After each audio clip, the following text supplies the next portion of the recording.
better packs, quicker PvE, and even gear crafting is coming to Etheria Restart. Today I'm going to share with you all of the details of these patch notes, and I broke them down in an easy way for you to digest them rather than having to read through the entire thing. If you haven't subscribed to the channel and you like Etheria Restart, make sure you drop that sub. And I need to thank Etheria Restart for sponsoring today's video and urge all of you to check out the game with my QR code or link in the description. It will get you 10 free summons inside of the game. Now, I have to say I was pretty excited after reading through all of this, and I broke it down into some bullet points so that you guys could better understand and digest what's actually happening versus having to read walls of text. So I will leave the walls of text for you up in case you want to read along, but let's talk about improving communication and community involvement to start. They're committing more active dialogue with the player base. So basically, they're going to be doing more of these types of things, keeping all of us as players up to date on what they're thinking of and what we can expect from the game.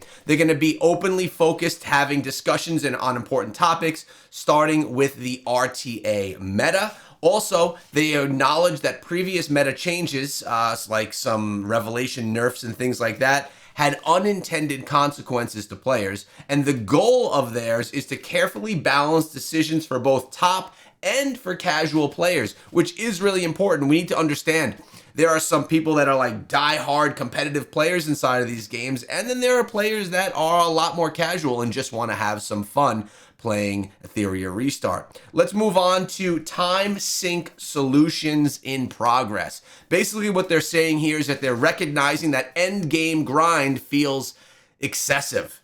Yeah, they're going to be speeding some things up right here. They're exploring smarter, less time-intensive farming for late game players. Because really, let's think about it.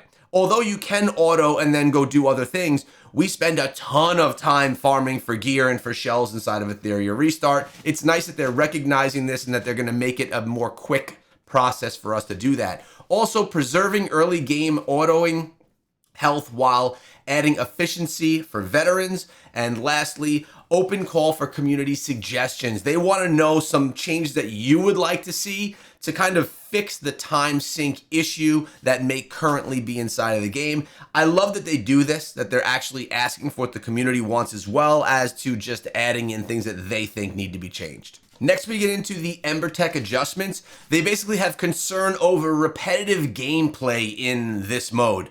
The next reset, auto clear previously completed normal difficulty levels. Only the final boss will have that manual. So that's going to be a nice adjustment right there. Also, hard difficulty still requires manual play, and they're saying that that is just for now.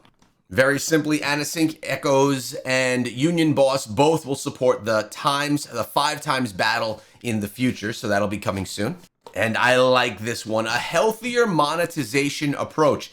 I honestly already felt that monetization was decent inside of the game, but now they're making it even better. They're shifting towards a more rewarding, player-friendly purchase system. Some of their ideas are gameplay and resource combo benefits, cheap daily stamina packs, and weekly shop adjustments. They're also open to community feedback on this topic as well. They got some new Animus skins in the work, which is always nice. I actually think the Animus all look great, but I think they could do something more special with the cosmetics to make them more desirable for purchase. Now, they have a lot that they're talking about, quite a few paragraphs here about PvP meta and real-time arena considerations, so I broke it down in a way that's a little bit more digestible. PvP remains the core focus for years ahead of this game. That's what makes Etheria Restart, a turn-based strategy game, different from all others. They focus on arena, competition, esports, and I love that. They're going to be doing collaboration with top players and broader community on meta issues to try and make sure that everything is smooth for those top level players. And they're considering mid-season balance patches if needed, avoiding the 2-month wait that currently is the process now, so that things aren't broken for 2 months if it's not working properly. Now, they know that the reflection nerf was not a popular one, so they're reflecting on that and making sure that if any other changes in the future are a little bit more aligned with what the community wants, which resulted basically in the bruiser meta dominance. And they're open to these types of ideas: a slight bloodbath nerf for PvP only, buffing unused DPS shells, or even a possible nerf of Revelation itself. Their long-term goal here is fair, dynamic, rewarding PvP type experiences for players of all skill levels, which I think is absolutely aligned with what it should look like for this type of a game.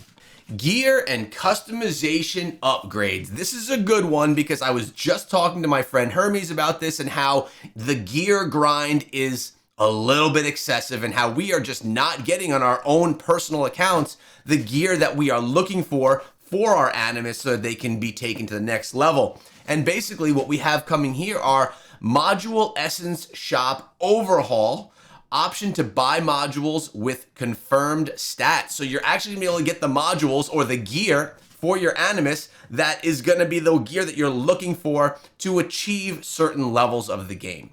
Absolutely love that. And there's going to be a new gear crafting system, which is going to give greater control over the builds and launching as a reoccurring monthly event. So I don't mind that it's monthly. I wish it was more regular, but I do like that we're going to have more control over what we're doing through the crafting system. It's going to be nice. We see this done in other games where you do have the ability to really narrow down the crafting that you're trying to get on a certain piece. And the more we can narrow that down and the more RNG we could take out of that experience, I think the better shape we're going to be in for crafting in general.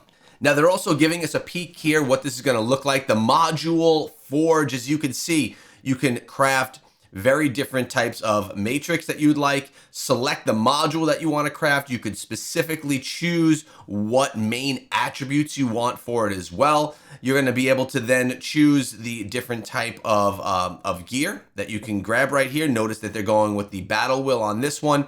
You can get refined attributes as well, accuracy, HP, and resistance they're focusing on right there. So hopefully we'll be able to like really focus in on getting speed and things like that on our gear. And right here, the module forge, again, working on Swift Rush, speaking of speed, being able to really reconfigure these items and make them pieces that could be more useful on each of our particular accounts for a certain Animus that we're trying to build up. And we know that speed is something that's so important. Speed, crit damage, crit chance, these are going to be huge. And it's going to be nice that we could kind of select where it should go, or give us better odds of it at least. And Inferno Rengakutsu, we have a new banner coming right here in place for this, which is going to be pretty sweet to have a little peek right here. The new banner features a character designed essentially to counter this boss. It's been tested for multiple PvE strategies and synergies. Example, they utilize Lilium for this, and part of a broader strategy to add more PvE/PvP counterplay options. So they recognize that a new Animus may be needed to take down a certain boss, and they start introducing those new Animus. So I guess the question is going to be, are you pulling for these Animus? I know that I most likely will be. I like to have as many of the Animus as I can, and I like to guarantee myself some Animus that are going to be beneficial to my personal account. What I'll have to do is take a look at their kits and see if they're actually going to be valuable for me personally or not. That video will come soon. We have some future events. They're going to address the RNG frustrations from the Dreamscape event that went on, and the next run will include fixed reward options for risk-averse players. Nice to see that they're kind of cleaning up things that maybe didn't go as well previously. And the global launch celebration, expanding to new regions, which is awesome. China, Japan, South Korea, and a few more. Competitive play with global player base, which will be sweet. Promised strong event rewards, and they have a good opportunity to invite new players and returning players. So looks like it's going to be trying to bring in some more new players to the game and expand the player base that's currently there now. And they close out by letting us know that this is just part of an ongoing development, that this is going to continue growing over time. They emphasize the support from the community and constructive feedback, and they should have more details for us coming in the next week, midweek. Let me know what you guys think about, one, Etheria Restart sharing these details with us in these patch notes on a more regular basis, and two, about some of the big changes, like the better packs, love that, the better, quicker PvE, love that as well, and gear crafting? Are you guys fans, or do you not think it's a big deal? Again, guys, I've been sponsored by Etheria Restart, and I would love it if you guys tried out the game using my QR code or my link in the description. Gets you 10 free summons, and I'll see you guys in the next video.